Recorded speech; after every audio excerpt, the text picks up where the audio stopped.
星哥啊，咁可唔可以由你自己親口講下對於你嘅師傅你嘅睇法同埋你嘅感受？我跟我師傅咧就係跟得好後期，可以講得我係佢香港所收嘅徒弟裏邊最後一個。就係喺嗰即係3-5年間，所以對於師傅以前嘅事咧，我就唔係好清楚。咁在我接觸師傅嚟講咧，我真係好喜歡我師傅佢嘅作風啊，佢對待藝術嘅態度啊，佢嘅為人啊咁樣。咁你跟師傅咧，你話跟咗好短嘅時間啦。係。咁對於薛覺先嘅逝世，我相信你都係好悲傷啦，亦都即係好懷念佢啦。咁但係之後你有冇諗過離開咗師傅之後，你自己應該點樣做呢？我當時的確係好難過。五叔俾我嘅幫助咧好大。咁當佢去世之後咧，我好彷徨。咁但係當時咧，我嘅自問我嘅劇藝咧就係好膚淺。咁所以咧，我就係揾齊晒佢所有嘅粵曲唱片啊，學佢嘅唱。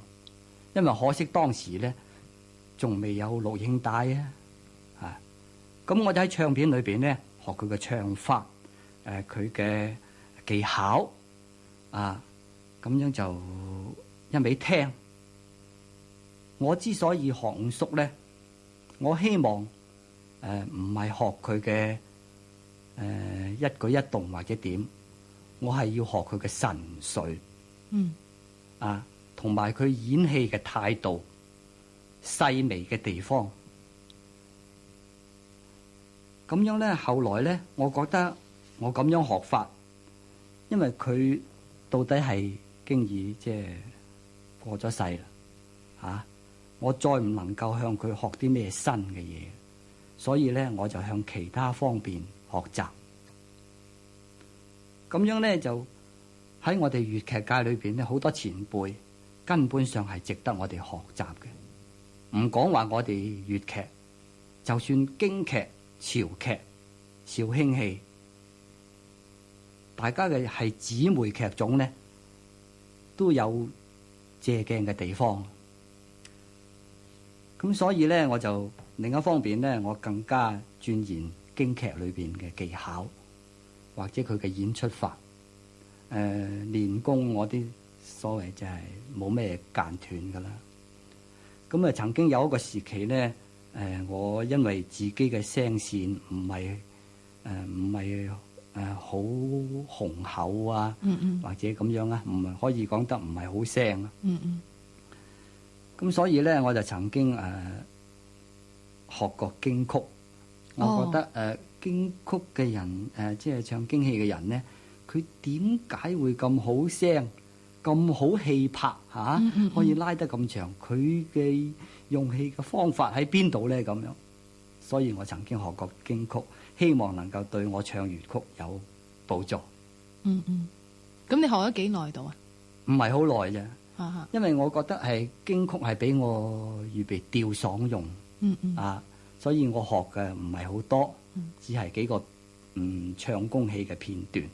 咁你學咗之後，係咪發覺真係對自己係好有幫助呢？嘅聲方面係有幫助，同時咧就原來咧我嘅聲唔好咧，就係亦都因為我生理上嘅問題。我嗰陣時未割喉核啊。割咗喉核對我嘅聲咧，比較襟唱。哦，咁樣噶，係咪每個人都係咁噶？唔係，即係因人而異嘅。因為我嘅喉核咧就係經常發炎啊。所以會影響我把聲。咁後來知道咁情形，割咗咧，的確係比較好。咁咧就鍛煉方面咧，亦都係佔咗好重要嘅因素。所謂多唱。咁你而家有冇諗過用啲咩方法保護把聲啊？咁樣就係唔食辣嘢。即係我記得開始嘅時候問你最憎食咩，你話辣嘢，因為你根本都冇可能食辣嘢，係咪？保護把聲。係咯。咁啊，梗係要即係為咗呢個工作，梗係要遷就一下噶啦。咁唔知薛覺先你嘅師傅啊遺留咗啲咩俾你呢？佢實質上咧就遺留咗一大籠劇本俾我。即係呢啲係好實際嘅嘢。係啊。咁當然係佢留低俾我咧，真係好多寶貴嘅嘢。咁就包括佢嘅理論，同埋我睇佢嘅戲，同埋佢教我嘅唱功啊，同埋演戲嘅方法啊，咁樣。咁令我最深印象嘅咧，就係佢1955年上咗廣州之後咧，佢56年俾我一封信。佢話聽到佢有朋友寫信俾佢，佢話而家星仔喺香港演戲呢就有進步，有人稱佢為半個視覺先咁樣。咁但係佢呢就直接寫封信俾我哋，即係寫俾我父親啦。咁就話聽到呢個消息呢，佢好高興，但係呢，佢希望呢將來我唔好做半個視覺先，要做晒成個視覺先。佢仲有講，就係佢話佢嘅藝術呢係活在某一個時代嘅。如果佢嘅藝術唔跟住時代嘅進展呢，就變咗落後噶啦。咁嘅意思呢，就即係話要我將佢嘅藝術做基礎，然後先至將來發展咁。咁我諗呢一個理論係好啱嘅。其實即係任何一個人都希望有人能夠將佢哋嘅藝術能夠發揚光大嘅。係。咁至於其他方面呢？譬如佢嘅為人啊，或者佢對於粵劇嘅態度啊，咁對於你有冇幫助呢？當然有啦。佢一向做戲的確係好認真。佢就包括上台時間啊，真係可以講得係永冇失場。而且就係逢上台就必早，只有佢等人啊，冇人話等佢開鑼鼓咁樣嘅。咁呢啲係佢處事嘅認真啦，對待藝術嘅認真啦，呢啲我哋係睇得到同埋感受得到。咁唔知你對馬師曾呢一位前輩嘅認識或者你嘅感受又係點？馬師曾前輩同埋我師傅咧，可以講得都係當時嘅一時瑜亮，但係佢哋嘅作風咧，就的確係好大分別。馬大哥佢嘅作風就比較容易接近觀眾，普羅大眾係得到一般人嘅喜愛。我哋睇戲嚟講咧，覺得佢真係非常之醒神。係咪？咁我師傅就當然係以呢個斯文啦、細膩嘅演出法啊見稱啊，係嘛？所以演戲咧，即係各有各嘅長處啊。但係對於馬大哥呢位前輩嘅工作態度咧，我的確係好敬佩佢。咩？我有同過廖客懷七叔同台做過，係幾時嘅事啊？哎呀，好耐啦！我相信係和平冇幾耐嘅啫。咁講到反串咧，佢又的確有一手。我就睇過佢《花染狀元紅》嘅四姐啦。佢的確又係好斯文，但係佢嘅戲路咧就係好廣闊啊。所以佢廖客懷七叔咧，佢能夠擔一班大利連咧，以佢為主咁樣得到好多觀眾歡迎，的確係有佢嘅因素。佢有佢嘅戲劇修養嗱，即如佢所演嘅好似本地狀元啦、啞仔賣胭脂啊、金地會西施啊，呢啲都係好有個性，能夠刻畫呢個劇中人嘅人物出嚟，真係即係表現得栩栩如生。講過李合懷咧，咁同你合作嘅前輩丑生安哥伴人安咧，都對你好大幫助啊，尤家聲。係啊，佢可以講得好愛護我。以前接班咧，咁佢就梗會問過星仔你起唔起班啊？咁，如果我起班嘅話咧，佢一定幫我手。咁樣俾我最深印象就係同我做《胡不歸》，佢嘅文方史。一般觀眾個理想中認為呢個惡家婆就係惡，咁多時逼個仔同個新抱離婚。其實安叔處理呢一個文方史咧，佢唔係，佢係表現咗當時舊社會嗰一種嘅人性嚟嘅啫。舊時一般錯誤嘅觀念就係一杯茶就換咗個仔去啦咁樣。佢唔係話無理取鬧，係惡，係逼呢個新抱同個仔離婚。佢係為咗愛個仔，驚個仔染咗個肺病。佢出發點向呢度，所以後來有啲演員做到呢個家婆係惡，呢個係錯誤嘅表演方法。佢只不過係想個仔好，咁所以咧，佢演得真係好入戲，同時咧俾我好多意見。咁因為佢引述以前同我師傅係點演，啲位應該係點樣企咁樣情形。同時我另外再睇佢做六月雪佢做菜婆個菜婆子係嘛？佢呢一種反串做老人家做伯爺婆嘅戲咧，的確係做得好傳神咁我相信好多觀眾仍然都有佢嘅印象。相信好多人都好懷念佢添。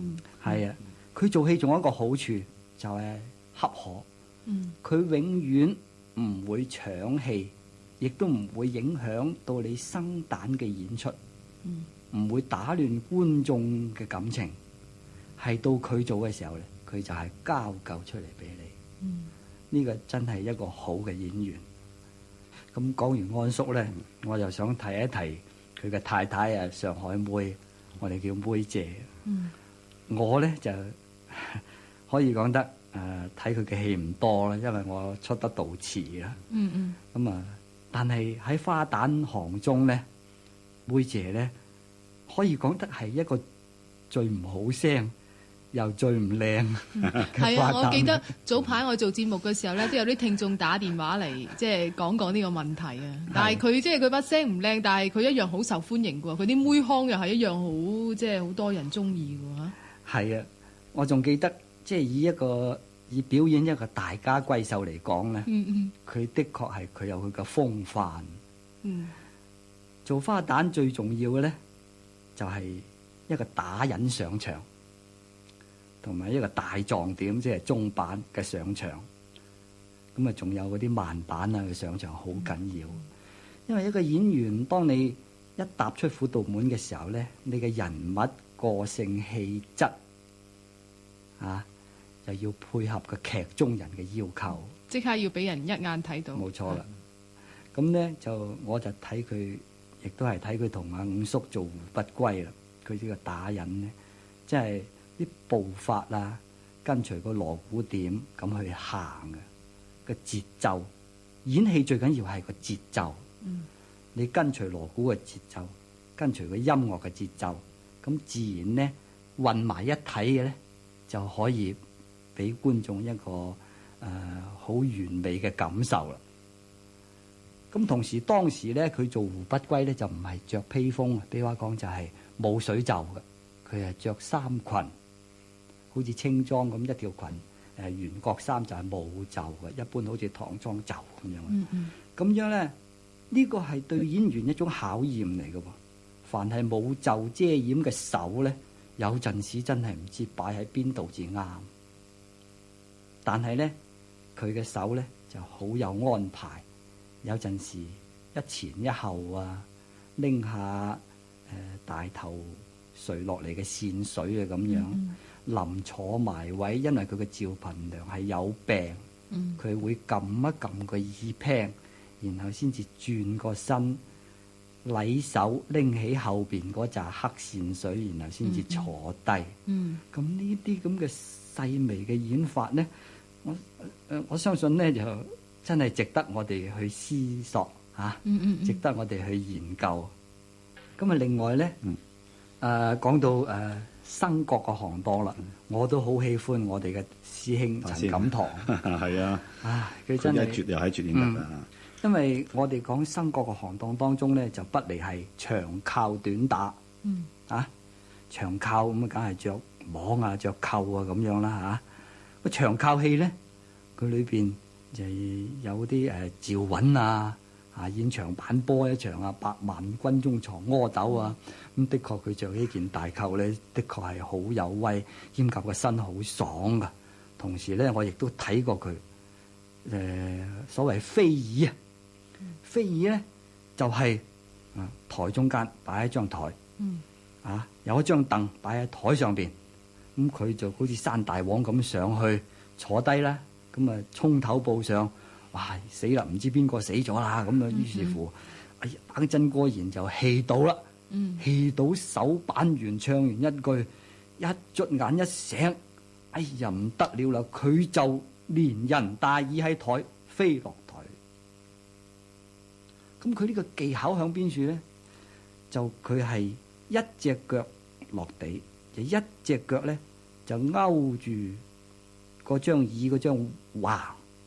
椅橫椅即係椅凳嘅橫，即係個凳腳下邊橫嗰條啦嚇。咁佢手咧就唔拎椅嘅。咁呢樣咧可以講得係硬功啊！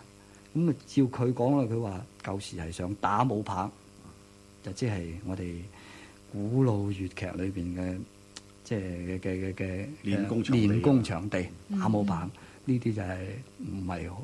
即係唔係好緊要嘅啫，所謂好易嘅啫。咁但係我哋諗下都唔係易嘅。講短打戲咧，以前咧我知道佢做黃天霸，的確係可以講得係一絕啦。反斗盔精裝咁，佢身又好爽，係嘛？咁嗰啲反打跌撲啊嗰啲嘢，的確係好好。同時咧，我雖然未睇過，但係我想象當中咧，好似呂怡香呢個魏超人呢個角色所以長靠有，短打有，正面人物佢有做啦。呢個魏超人咧就係反面人物，難得佢即係演得係相當好嘅。我都係聽翻嚟講，我問人佢演得點啊？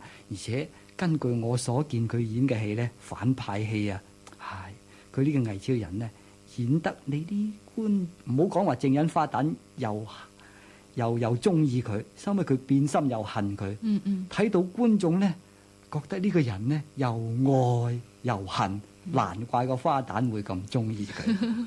如果話而家俾你再年輕20零30年，或者你而家都係12、13歲、13、14歲，我想問一問，你會唔會再選擇踏入戲行呢？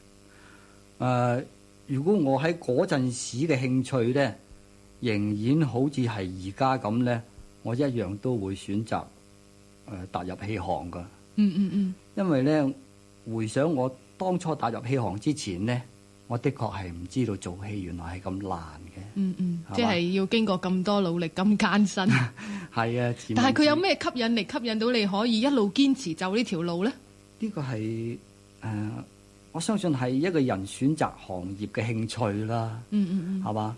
而且我做咗咁耐，我覺得我自問咧，除咗做戲之外咧，就叫做稍為可以應付其他都唔係好識噶啦。你咁你謙虛啫。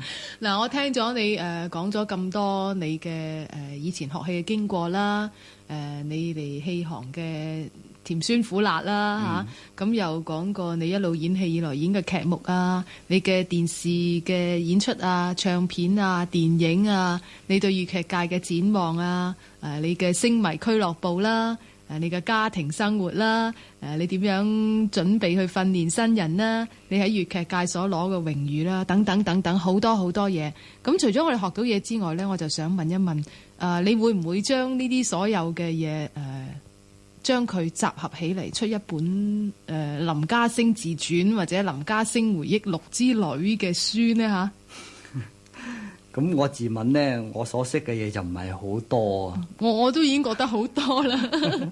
咁即係唔知人哋認為我有冇咁嘅價值流傳落嚟咧？我覺得應該值得。咁我希望即係你一路將以往你嘅經歷啊，你嘅所學嘅嘢啊，一路都記錄落嚟啦。咁直至到將來有機會咧，能夠真係見到有一本咁樣嘅書出面世，咁就好啦。